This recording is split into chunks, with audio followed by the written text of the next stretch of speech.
ایک مرتبہ اللہ کے نبی حضرت موسیٰ کلیم اللہ سے مخاطب ہو کے عرض کرنے لگے اور کہا، اے اللہ، اس وقت میں آپ کے سب سے زیادہ قریب ہوں اور آپ سے ہم کلام ہوں، آپ کا نبی ہوں،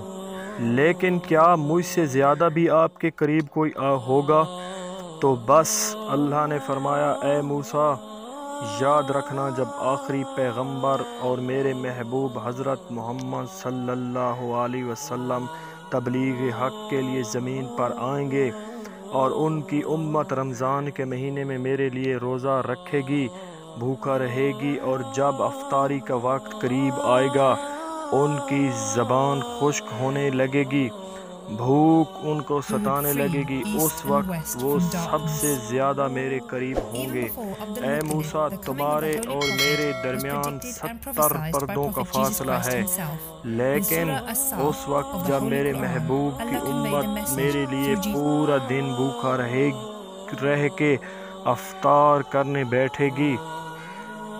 اس وقت ان بندوں اور میرے درمیان کچھ فاصلہ نہیں رہے گا، اس وقت وہ سب سے زیادہ میرے قریب ہوں گے۔ اس وقت وہ بندے جنہوں نے میرے لیے روزہ رکھا مجھ سے جو مانگیں گے میں ان کو عطا کر دوں گا۔ اے موسیٰ، اگر میرے بندوں کو معلوم ہوتا کہ رمضان کیا ہے تو میرے بندے صرف یہی تمنا کرتے اور ہمیشہ یہی دعا مانگتے کہ کاش پورا سال رمضان